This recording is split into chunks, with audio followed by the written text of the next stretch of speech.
Ya, kembali di 8-11 Show pemirsa, dan kali ini bersama saya Chandra Dewi. Kita akan berbincang mengenai PP nomor 109 tahun 2012 mengenai tembakau.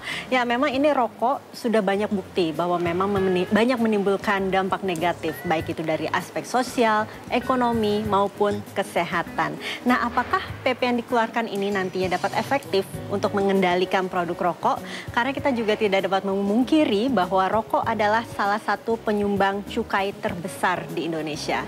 Bersama saya telah hadir Ibu Menteri Kesehatan, Ibu Nafsiah Mboy. Terima kasih, selamat pagi atas kehadirannya, Bu. Terima kasih ya. Oke, Bu Menteri, ini alasannya apa sebenarnya? Apa yang melatar belakangi sehingga pemerintah mengeluarkan PP nomor 109 tahun 2012 ini, Bu? Ini sebenarnya merupakan amanah dari Undang-Undang 36 tahun 2009 tentang kesehatan, di mana dikatakan bahwa harus ada peraturan pemerintah untuk pengamanan bahan adiktif yang ada di dalam rokok. Tetapi sebenarnya sebelumnya sudah ada Undang-Undang 23 tahun 2002, Undang-Undang tentang Perlindungan Anak, di mana dikatakan bahwa pemerintah dan lembaga lain itu berkewajiban untuk melindungi anak terhadap dampak buruk dari kekerasan seksual dan sebagainya, tapi juga termasuk penyalahgunaan narkotika dan zat adiktif. Nah, memang undang-undang narkotika dan sebagainya, narkotika dan psikotropika sudah ada kan, nomor Undang-Undang 35 tahun 2009, akan tetapi khusus zat adiktif yang ada dalam tembakau itu tidak diatur di dalam undang-undang tersebut. Oke, jadi pasal-pasal ini sendiri sepertinya lebih memihak kepada konsumen. Pada intinya ingin melindungi konsumen. Melindungi rakyat. Melindungi rakyat. Oke, tapi juga dari produsennya sendiri, ada tidak barangkali pasal-pasal yang juga paling tidak berpihak atau melakukan regulasi? Ada regulasi tertentu untuk produsen rokok? Begini, ini khusus melindungi rakyat terhadap bahan yang berbahaya. Jadi sama saja kalau misalnya saya tahu bahwa narkotika, heroin merugikan, pemerintah wajib memberikan aturan. Apalagi rokok ini adalah bahan yang dikenakan cukai, maka dia harus diatur demi kepentingan rakyat. Nah, di dalam PP ini tidak diinikan terhadap produsen misalnya, jadi tidak dilarang membuat rokok, tidak dilarang merokok, tidak dilarang menanam tembakau. Oleh karena apa? Yang khusus yang diatur di sini adalah pengamanan terhadap bahan adiktifnya. Oke, tapi juga selain dari pengamanan yang tadi, Bu, ya banyak juga barangkali produsen rokok dari masyarakat tembakaunya sendiri nih, Bu, ya banyak mengatakan bahwa di PP ini sendiri banyak mengenai promosi, pemasaran, distribusi dari rokoknya itu sendiri, dan itu membuat mereka agak bagaimana? Jadi dibatasi oleh karena memang kita tahu bahwa di Indonesia misalnya ya, jumlah perokok itu sudah mencapai 67 juta orang. Dan terutama pada usia yang lebih muda itu lebih banyak. Kenapa? Oleh karena industri rokok justru mentarget generasi muda, baik dengan membagi-bagikan rokok, dengan promosi, dengan iklan yang berlebihan, bilang lu seksi lah kalau ini, kalau ngerokok dan sebagainya. Kadang-kadang sedikit membohongi rakyat untuk dapat keuntungan. Nah, ini yang kita atur di dalam PP ini, bahwa pada dasarnya iklan dan sebagainya tidak boleh membohongi rakyat, tidak boleh menunjukkan pada generasi muda, karena kita tahu bahwa makin muda seseorang, makin cepat dia kecanduan dan makin sulit untuk mengobati kecanduannya. Ya, begitu juga pada perempuan. Makin pada perempuan, menurut penelitian kita adalah dia cepat kecanduan, lebih cepat dari laki-laki, tetapi juga lebih sulit mengobati. Dan kalau dia hamil atau menyusui, itu bisa berdampak pada anaknya. Jadi ini semua yang diatur di dalam PP ini adalah perlindungan terhadap masyarakat. Ya. Oke, secara keseluruhan. Saya kasih contoh gini deh ya. Misalnya saya tahu ada remaja mau terjun masuk di jurang, mau bunuh diri. Ya, kewajiban kita sebagai orang tua kan memberitahu, itu ada jurang, kau jangan ini. Sama aja dengan rokok ini. Oke, sebenarnya dari perokok di Indonesia keseluruhan nih Bu ya, sebenarnya mendominasi atau paling tidak yang terjadi peningkatannya signifikan itu dari kaum mana? Kaum muda, kaum wanita, atau masih kaum laki-laki yang mendominasi? Semuanya. Jadi kalau laki-laki kita tahu bahwa tahun 2006 misalnya data menunjukkan baru sekitar 53% dari laki-laki yang merokok. Data tahun 2012 sudah 67%. Jadi peningkatannya tajam sekali. Perempuan relatif memang kecil, tetapi peningkatannya tinggi. Dari 1,7 menjadi 4,7%. Jadi peningkatannya 3 kali lipat. Begitu juga generasi muda. Ya, tidak hanya yang merokok yang bertambah, tetapi yang terpapar asap rokok, jadi menjadi korban, itu lebih besar lagi. Jadi kita tahu misalnya bahwa generasi muda usia 13 sampai 15 tahun, itu 78% terpapar asap rokok itu di mall, bukan di mall, tempat-tempat umum, Tempat-tempat umum. Ya, sedangkan 69% itu terpapar di dalam rumah. Nah, bisa kebayang. Karena bahwa perokok pasif pun memiliki dampak yang sama besarnya dengan perokok aktif. Betul sekali. Perokok pasif yang disebut, sebenarnya dia bukan perokok, tapi dia terpapar asap rokok dan dia menjadi korban. Oleh karena pengeluaran kita sekarang untuk pengobatan dari penyakit-penyakit yang berkaitan dengan rokok luar biasa tingginya. Bu, ini kan sebenarnya ya sudah banyak sosialisasi yang dilakukan beberapa tahun belakangan mengenai dampak dari bahaya merokok ini. Tapi mengapa terus meningkat setiap tahun? Di mana sih? Apa yang menyebabkan hal ini bisa terus terjadi? Di satu pihak, kita tidak ada aturan. Belum ada aturannya. Aturan seperti apa yang seharusnya? Aturan seperti ini di dalam PP ini kan sudah jelas dikatakan bahwa dilarang, jadi sebenarnya masih ini kawasan tanpa rokok. Di mana tidak boleh ada promosi, tidak boleh ada orang merokok dan sebagainya. Itu sudah jelas-jelas ditentukan di fasilitas pelayanan kesehatan dan sebagainya dan sebagainya. Di tempat di mana banyak anak, tempat bermain dan sebagainya. Itu jelas dikatakan di sini. Ya. Kemudian juga iklan. Tidak boleh membohongi rakyat. Begitu juga aturan di dalam ininya, kemasannya dan sebagainya. Semua ini adalah upaya supaya generasi muda kita janganlah tergoda untuk merokok. Tapi mereka terus saja tergoda sepertinya nih Bu. Dilihat dari peningkatan generasi muda yang merokok ya. Betul, karena dari industri rokok tidak merugi dong. Dia kan dapat keuntungan banyak kalau makin banyak orang merokok. Apalagi kalau generasi muda yang merokok, maka dia cepat kecanduan. Dia tidak akan ini lagi, dia sulit untuk berhenti. Jadi mula-mula dibagi-bagiin gratis. Kalau begitu dia kecanduan, dia akan membeli. Oke, jadi ini memang PP ini paling tidak untuk membatasi ya Bu ya, untuk generasi muda supaya tidak gampang tergiur lah. Termakan bujukan ya. Baik, kita harus break dulu sejenak Bu Menteri. Dan kami akan kembali setelah pariwara berikut ini pemirsa. Tetaplah bersama kami di 811 Show Metro TV. Terima kasih pemirsa, kembali di 811 Show dan kami masih memperbincangkan mengenai PP nomor 109 tahun 2012 seputar tembakau. Masih bersama Ibu Nafsyamboy, Menteri Kesehatan Republik Indonesia. Bu Menteri, ini kan tadi berbicara mengenai bahwa rokok ini tidak hanya didominasi oleh kaum pria, tapi juga kaum wanita dan generasi muda pun sudah semakin meningkat ya Bu ya. Dan ini tidak hanya di kalangan menengah atas. Bahkan kaum marginal pun, keluarga miskin, banyak yang merelakan tidak makan hanya demi untuk sebatang rokok ya Bu. Ini pastinya pengeluarannya cukup besar dan juga dampaknya, kesehatannya pun nantinya pasti akan makin besar ya Bu ya. Kiranya apa yang bisa dilakukan oleh pemerintah untuk menyadarkan mereka? Saya kira bukan hanya pemerintah ya Chandra ya, kita harus bekerja sama semuanya.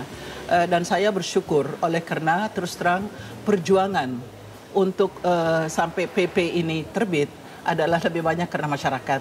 Teman-teman dari LSM dan masyarakat itu betul berjuang dengan memberikan bukti-bukti. Nah, dari pihak saya, dari kesehatan misalnya, saya bisa memberikan ini.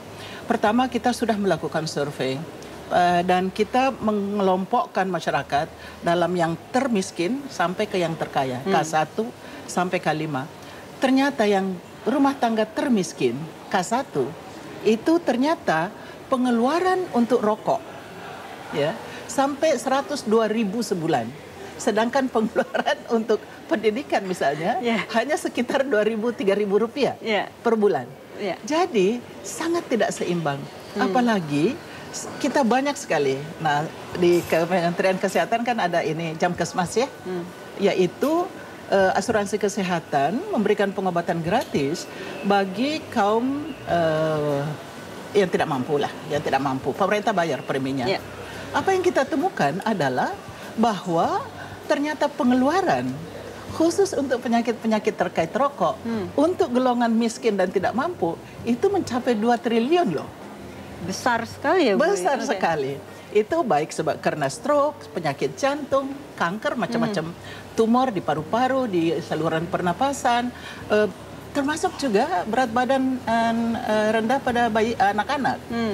Jadi di lain pihak dia bisa ngerokok 3 pak sehari, tetapi biaya pengobatan kalau dia sakit ditanggung oleh mintanya gratis dari pemerintah. Jadi ini memang suatu moral issue ya bagi kita semua sebagai masyarakat untuk mengatakan kepada mereka, kamu sudah diberitahu bahwa ini berbahaya. Janganlah kalau kamu mau bunuh diri atau kamu mau sakit, melayani sakit dan kamu bayar, ya kita nggak bisa larang. Akan tetapi akan jauh lebih menguntungkan kamu dan keluargamu kalau kau tidak merokok, mulai dari anak-anak. Karena kita juga ada penelitian bahwa anak-anak yang terpapar asap rokok, misalnya dalam rumah, katakanlah rumah yang sempit, kecil, ada orang yang merokok, ya, anak-anak main di bawah, tanpa sadar anak-anak itu juga akan menjadi adiktif terhadap rokok ini. Jadi inilah justru kita harus bekerja sama semua dengan seluruh masyarakat supaya jangan mulai merokok. Yang sudah terlanjur merokok, we still love you, ya. Oleh karena itu kita minta kau berhenti supaya kau jangan mati, kau jangan sakit, ya. Jadi kita tidak musuhin orang merokok. Justru kita rangkul ya Bu ya untuk kita menyadarkan. Ya, saya selalu bilang kalau perokok itu protes-protes, saya bilang ya, I still love you. Karena itu saya suruh berhenti. Sebab saya tidak ingin lihat kamu sakit atau mati cepat. Gitu loh. Bu, ini sebenarnya tadi kan Bu Menteri sempat singgung mengenai pengeluaran dari kaum marginal, kaum yang tidak mampu ya, berapa setahunnya, sebulannya berapa begitu Bu. Sebenarnya untuk secara umum di Indonesia, pengeluaran untuk rokok, baik itu dari dampaknya maupun berapa yang mereka habiskan, berapa besar sih Bu? Total cost ya yang kita sudah hitung sekitar 231 triliun. 231 triliun? Sorry, ya 231 triliun, betul. Di mana yang secara langsung dikeluarkan untuk membeli rokok itu 138 triliun. Jadi memang untung jadi produsen rokok. Tetapi kehilangan produktivitas karena cepat meninggal atau karena sakit itu 91,16 triliun. Jadi sedangkan yang secara langsung dibayar untuk pengobatan, baik pengobatan rawat jalan ataupun rawat inap, 2,1 triliun. Jadi totalnya adalah 231 triliun per tahun. Per tahun. Sedangkan cukai yang didapat pemerintah itu hanya 55 triliun. So pengeluarannya sebenarnya lebih banyak. Sebenarnya 231 triliun. Tetapi yang didapat pemerintah sebagai cukai hanya 55 triliun. Itu dari duit-duitnya ya. Tetapi kalau saya, penderitaan itu loh yang dialami oleh keluarga. Kalau suaminya stroke, atau suaminya gagal ginjal, atau suaminya heart attack, meninggal mendadak. Jadi saya sih sangat mengharapkan ibu-ibu yang selama ini mungkin diam dan menerima, mulai saat ini bangkit berdiri dan mengatakan no way, ya kita bisa pakai uang itu untuk beli makanan yang lebih baik. Mari kita manfaatkan uang itu untuk yang sesuatu yang lebih kesehatan keluarga dan bukan untuk bunuh suami. Tapi Bu Menteri, ini sebenarnya kan PP ini masih dalam tahap sosialisasi ya Bu ya. Dari produsen rokoknya sendiri tanggapan mereka bagaimana? Tapi rupanya kita harus break dulu sejenak. Setelah ini dijawab ya Bu ya. Kami akan kembali setelah pariwara berikut ini pemirsa. Tetap bersama kami di 8-11 Show Metro TV.